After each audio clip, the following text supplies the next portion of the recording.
Hi friends. ఈరోజు topic వచ్చేసి హట్టింగ్ అనమాట. మోస్ట్ ఇంపార్టెంట్ రోల్ కదా అందరి లైఫ్‌లో హట్టింగ్ అన్నది. ఎందుకంటే ప్రతి ఒక్క పర్సన్ ఎవరినో ఒకరిని హర్ట్ చేస్తూనే ఉంటారు. హర్ట్ అవుతూనే ఉంటాం. సో, ఈ టాపిక్ అందరికీ యూజ్ అవుతుందని నేను అనుకుంటున్నాను.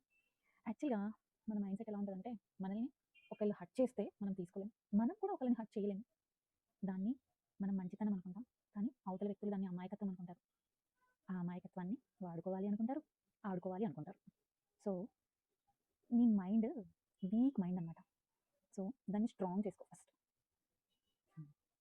స్ట్రాంగ్ ఎలా చేసుకోవాలి అంటే, ఒకళ్ళు నిన్ను హర్ట్ చేశారు అంటే, వాళ్ళని దూరం పెట్టడం నేర్చుకో. హర్ట్ అవుతూనే ఉండకు. చులకన అయిపోతావు. దూరం పెట్టేసేయి. దూరం పెట్టేసి మర్చిపోవడానికి ట్రై చెయి. అవ్వట్లేదా? మళ్ళీ ట్రై చెయి. మళ్ళీ ట్రై చెయి. అప్పుడు నీ మనసుకి నీకే అనిపిస్తుంది. లేదు ఇలా అయితే అవ్వదు. నేను స్ట్రాంగ్‌గా ఉండాలి అని. సో, నువ్వు ప్రేమిస్తే ఎంత పిచ్చిగా ప్రేమిస్తావో, హర్ట్ చేస్తే అంతకంటే ఘోరంగా హర్ట్ చేయాలి. అంతే స్ట్రాంగ్‌గా ఉండు. ఎప్పుడు స్ట్రాంగ్‌గా ఉండు. నువ్వు వీక్ అంటే ఇంకా వీక్ చేస్తావు. So, be strong.